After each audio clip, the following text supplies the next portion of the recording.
Искренне оқушылар, бүгінгі біздің сабағымыздың тақырыбы 5-ші практикалық жұмыс пайыздық және малярлық концентрациясы берілген ерітінділерді дайындау. Оқу мақсаты ерітіндідегі заттың малярлық концентрациясын есептеу. Жалпы енді ерітінді дегеніміз не? Ерітінді дегеніміз ол еріген зат пен еріткіштен тұратын зат. Жақсы. Концентрация? Концентрация дегеніміз ол еріген зат пен еріткіштің аралығындағы өрісі. Жақсы. Олай болса, виртуалдық зертхананы тамашалайық.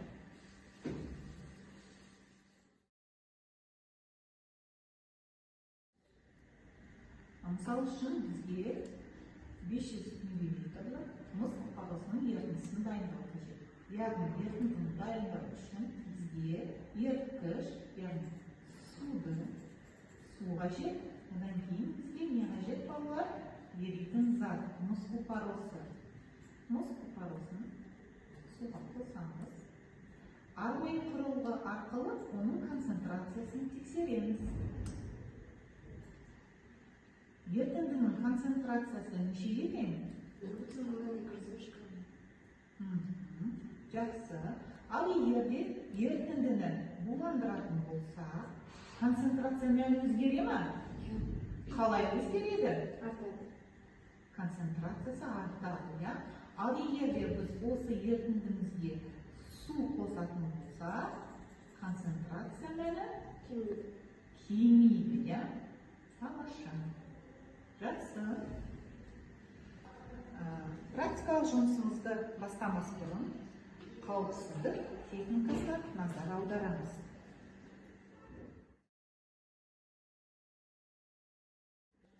Бірінші тәжірибе 200 грамм 5% натрий хлоридінің ерітіндісін дайындау. Тәжірибемізді бастамас бұрын біз ерітіндіге қажет су мен тұздың массасын есептеп аламыз.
Формула бойынша біз тұздың массасын тауып алдық, 10 грамм болды.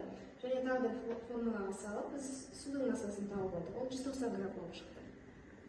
Яғни ерітіндіні дайындау үшін бізге 10 грамм тұз бен 190 грамм су керек болады. Бұл бірінші тәжірибені жасау үшін бізге керек құрал-жабдықтар: колба, дистиллденген су, ас тұзы және суды өлшейтін құрал, және де электрондық таразы.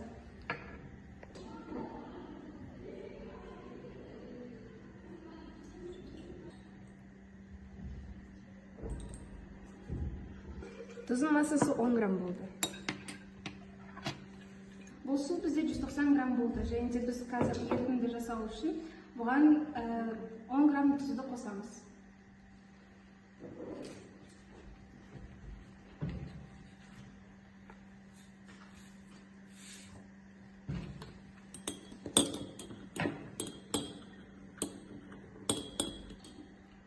Бұл бізде 5% натрий хлоридінің ерітіндісі дайын болды. Келесі екінші тәжірибе. Мұз қопарасының 0,5 малярлы 250 мг ерітіндісін дайындау. Бұл тәжірибені жасау үшін біз ең алдымен мұз күлпарасының және де судың массаларын есептеп алуымыз қажет.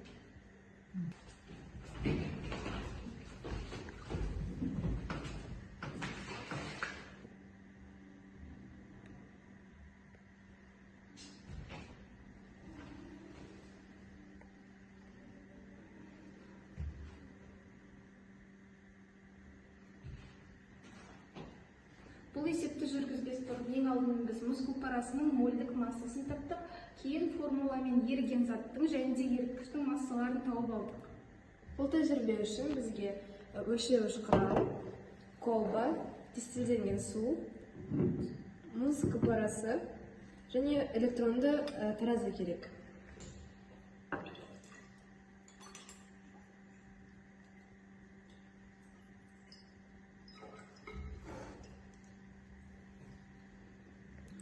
Мұз күлпарасы 3 грамм болды.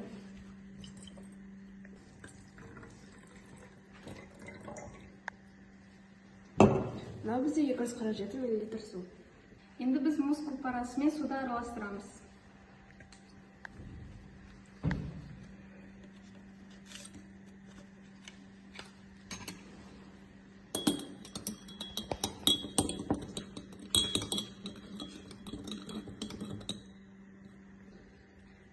миллилитрлік мұз күлпарасы дайын болды. Бүгінгі сабақта біз натрий хлоридінің ерітіндісін және де мұз күлпарасының ерітіндісін дайындадық. Бұл ерітінділерді дайындау үшін алдымен біз ең бірінші керекті, яғни тұз бен судың мөлшерін есептеп анықтап алдық. Одан кейін ерітіндімізді дайындадық.